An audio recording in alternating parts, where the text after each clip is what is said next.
Welcome to Leaving Six Figure Stories, where we interview amazing individuals that left careers behind and they continue to do amazing things. And this story is no different than all the other ones. It's just another amazing story. I happened to run into Kim a little while ago because being a regional director, she reached out to me and she's like, "How the heck do I get on this Gary Keller mastermind?" And it's known that Gary Keller has like one of the best like top 100 like group of agents in the country. I mean, not just I mean, we're the largest real estate company, but this group is like hard to get in, and then like the barrier of entry is really hard. And when you asked me when she asked me this, I was like, "Really, you got that kind of production?" And then when I looked into her production with her owner and said, "Hey, who's this Kim?" He's like, "Oh, she's a beast." I was like, "Oh, I got to get to know this girl." So, Kim Rock, welcome to the call today. I'm glad to have you on here. I know your story is, one of those stories that have been sitting out there that I hear about from others, but never from you. So I'm excited to hear it from you today. So welcome. Thank you. I'm excited to be here.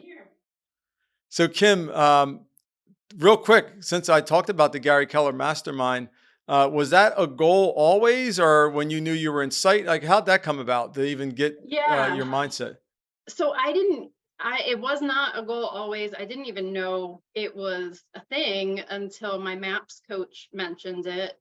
And that was probably about 2 or so years ago. She put it on my radar that, I was within a couple 100,000 of having the minimum criteria to possibly get into the group. And the second she mentioned it, then it was like, okay, that's the goal, and not giving up, on that ever at that point. And I actually ended up, what was it, maybe a few months, within 6 months after I reached out to you about that, I hit the minimum criteria, which at the time I think was 1.4 maybe GCI, and got into the group. So now my goal is to just never be removed from the group because they do, they reevaluate the goals and the minimum criteria on a rolling year basis. And so that group has been life changing, like literally life changing. And I never want to fall below the threshold to be kicked out of that group. It's crazy. Like, I mean, I love it, but our industry in real estate is like, the amount of money you make is out there, right? It's like 1.4 million. Like, like what you make, which is kind of like a scorecard Well, in not like itself. it's all going in my pocket, but yeah. Yeah. So, before I get into this, I have to do it because you are one of my. Um, there's not a lot of us. There's a lot of us, but not in Florida. Eagles fans. Mhm. So tell me, you always been because I know you went to Penn State, so you always been an Eagle fan. I have, yeah, yeah, ever since I was really little, and there's never been another team besides the Eagles for me. And then we actually went out to Minnesota for the Super Bowl, which was awesome. Yeah, and that was an amazing day. That was, top five in my life, like after my wedding day and my children's, day they were born. That was just an incredible experience. My kind of lady. And so, are you going this year if they go or what? We're talking about it because my maps coach actually lives in Arizona, and so I was like, well, I could probably stay in her house, and so we're talking about it. I love that, and it's always nice when you can talk Eagles stuff on a Yeah. business quasi social type of interview. So I love it. Yeah. So tell me, I mean, obviously this is about leaving six figure stories. So tell us about your story. Yours is a little different. When you and I spoke, but I still, you left a really great job to Yeah. kind of do to kind of control your own destiny. So tell us a little bit about it. Yeah, so I was working, doing marketing for Comcast, the cable provider, and I had a great salary. I had bonus. I had great benefits. It really was the perfect job, especially because I was young at the time. I was in my 20s, so it was a great job for someone my age, and tons of security and potential growth within the company too. And I got my real estate license just kind of for fun, because I liked investing. and I had bought two rental properties with another agent. And I kind of got to the point where I was like, well, I don't need to be bothering him to show me things. I'll just get my license so that I'm able to schedule my own appointments and buy my own investments. And I got to the point like a year after I got my license where things kind of started picking up, not intentionally, but friends and family knew that I had my license. So then they started asking me to help them find a house or list their house. Um, and so I did get to the point about a year or so in where there were no longer enough hours in the day. And I kind of actually started slacking at my full time job because real estate was almost taking a little bit more of a priority for me because that's what I really loved to do. And the more I loved real estate, the more I was realizing I didn't love marketing anymore.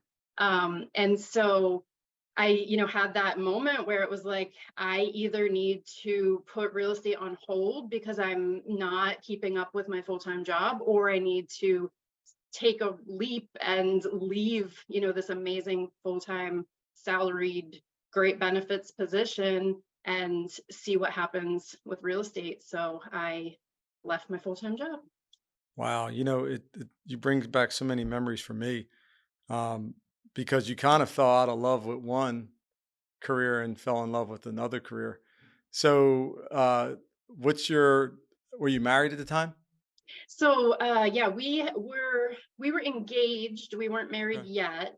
And so my, fiance, now husband, had a great job and he also had good benefits. And it was the type of thing where it wasn't that hard of a decision because I did have, him to fall back on.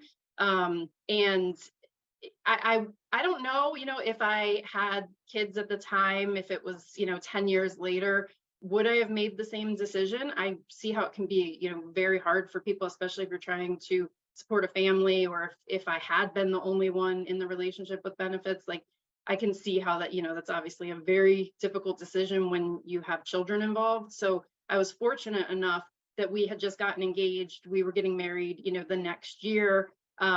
No kids, we were in a position where I could take that chance. So I was really fortunate that I was able to do that and it wasn't going to impact us too much. Now, was it like, sure, go ahead, like I believe in you, or like was it like because were you both kind of seeing both of your great income and everything coming in, thinking like how was that conversation, or was it like I believe in you that you'll be fine? Like how was that? Because I'm sure there's some Yeah. people sitting home thinking about So that. we definitely did some math and said, okay, kind of what's the bare minimum you need to do here? If you tried really hard, what could you do? Could you make back the salary you're leaving? And it's funny because, in retrospect, we thought I'd be lucky to make 100,000 in real estate. We were like, it's a great goal to have, but let's be realistic. It's probably not going to happen. Could we survive if you did 40, if you did 50?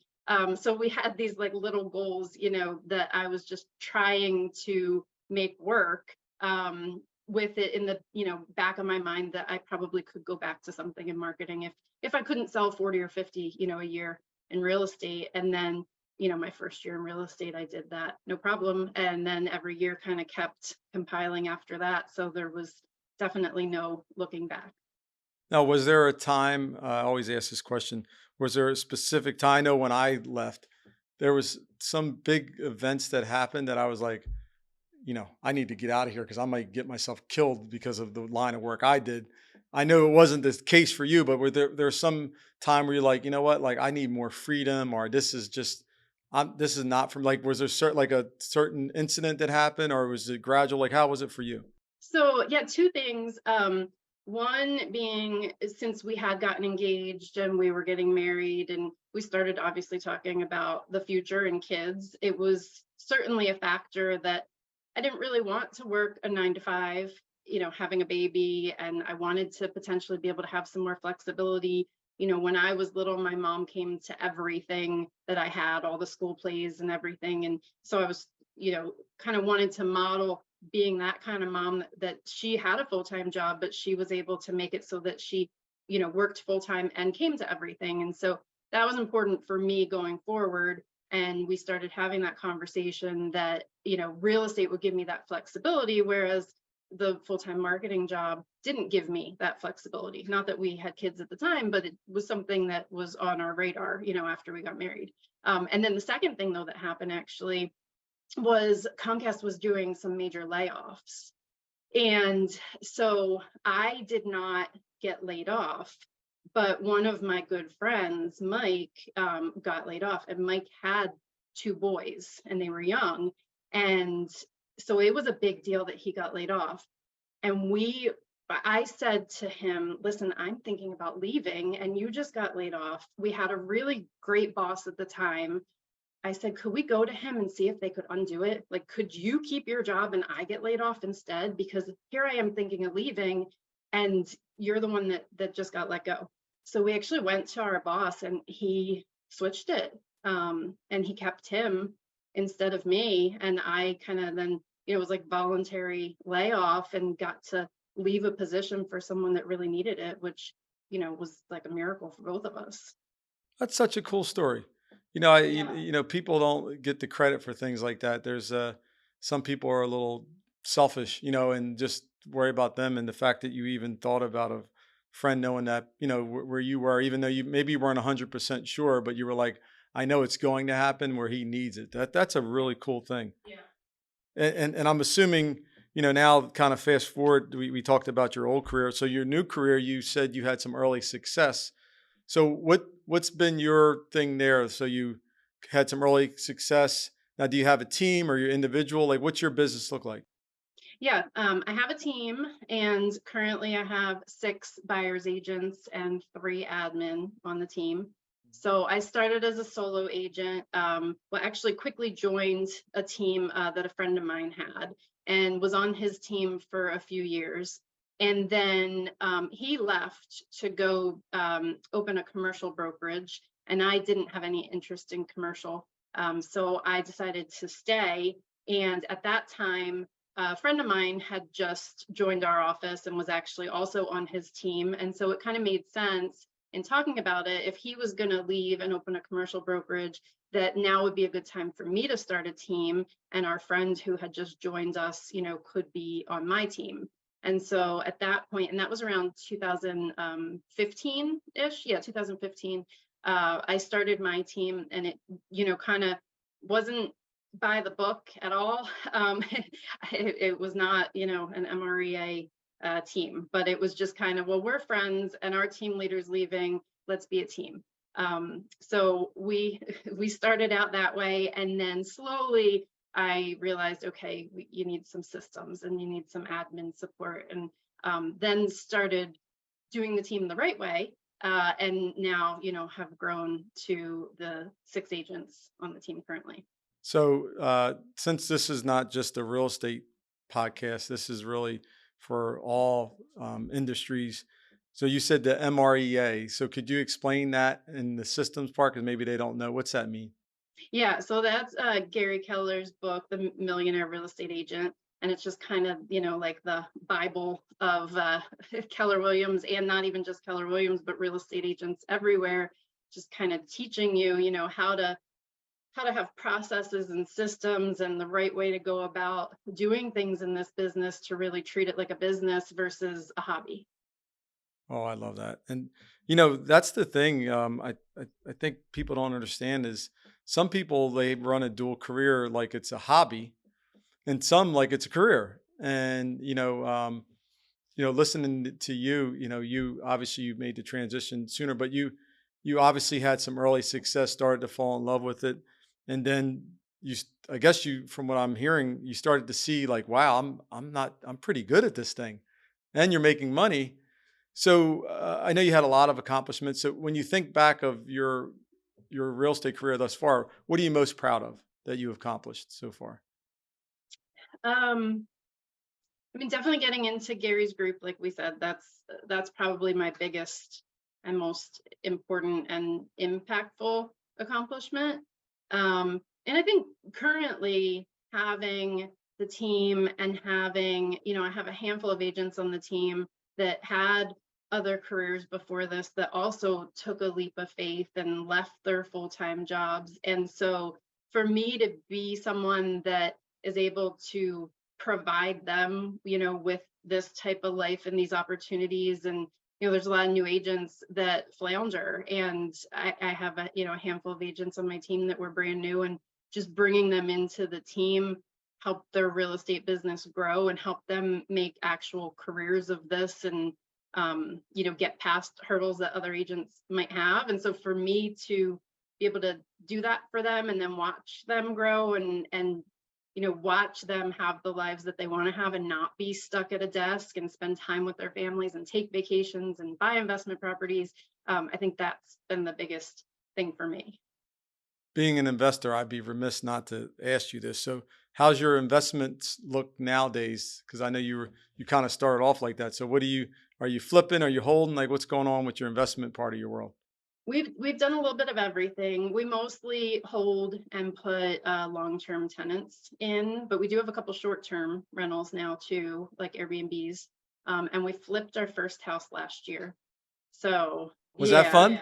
yeah, it was. We really enjoyed it, and we're open to doing it again. It was a really good experience, and the whole thing went really well. I think, knock on wood, we got pretty lucky with our numbers lines up, and the house sold quickly, and everything went according to plan. Um, Not so bad with the timing, I guess, either of how real estate was probably then, right? yeah, exactly. Yep. So, I asked you in business, what are you most proud of personally? Well, definitely my family. I have two kids, Ethan and Lila, and Ethan's 10 and Lila's 7. And just watching them grow into little people. And that's my biggest thing. And that's the beauty of this business is, that I can be the class mom, or go to the holiday party and do all those things and have that time with them. And it's, it is constantly a struggle of work life balance, because this business is also, you can work 24/7 if you let yourself. So that's, I think, my biggest thing that I'm working on with myself, is having that balance and not wasting this time. This is an important part because I know I struggle with it. What are you what are you doing, or what are some of the steps you're taking so you're better at that? Definitely delegating and giving up control. I Oh, was, I know you don't want to do that, do yeah, you? no, I mean, I am still, but to a lesser degree, the person who's always like, I'll just do it myself. I'll just do it myself, or no one can do it as good as me, or and there's only so much one person can do, and you can't grow and especially get your time back if you're trying to do everything yourself. So I have, especially over the past couple years, really focused on giving up some of that control, and just kind of pouring more into the team and the admin, and just trying to take the bulk of it off of my plate, so that there's people who are better at things than me, and I need to give them those things to do instead of trying to do everything myself. Speaking to the choir. We're all like that. So, couple things. Number one, what's the future look like for your team? I know we talked about this briefly, or you answered this question. You shared that it's not really about like making more money as much as probably what you just said there, right? More of a quality of life and time back. So, what's the future look like for the Kim Rock team? Yeah, so I would love to be able to focus on just really fine tuning all of our systems and processes, so that the team is functioning, like a well-oiled machine. And then increase that for every person on the team. I want to see all of their sales go up, and their salaries go up, and their, what they're doing be better. So just really kind of taking the, baseline of what we've built at this point, and just taking it to the next level and making it better all around. So, what I hear from you is more efficient and making people on your team wealthier. Yeah. Yep. I love that. You said that a couple times. I love that. And my last question, because there's someone sitting there that has the same scenario as you. They have this great job, great benefits, but they're like, I'm not sure if this is what I want to do. Like, what advice do you give them? So I think you have to take a risk, right? But make it a calculated risk. So you can't just wake up one day and say, I quit, and then say, okay, I'm going to be a full-time realtor. Doesn't really work that way. Real estate is a long process. You might meet someone today and you might not transact with them until next year. So you really have to take your time. And that's why I think if someone has a full-time job, if they can start slowly while they have the job, it's not necessarily like a stop one thing and start the other thing type thing. It's more get your license. My office has nighttime classes. So it's perfect for people that work a 9 to 5. They can take classes, 6 to 8 at night and get their license. So get the license, start, getting your feet wet and getting out there in real estate. But you really want to make sure you have some amount of savings saved up so that when you do pull the trigger and leave your full-time job, that you can really dedicate yourself to real estate and not run out of money in a few months and then have to go back to get a full-time job. I always tell people, I used to mentor new agents in the office, and half of them would give up 6 months to a year into getting their license and go get a job. And once they went and got another full-time job, they'd be calling me and saying, oh, these clients are coming out of the woodwork and now I don't have time for them. Can you take them? Can I refer them to you? And it's like if they would have just hung in there a little bit longer and been more prepared and calculated with what they did, then it would have all come together for them, but they just didn't give it long enough and they didn't plan right.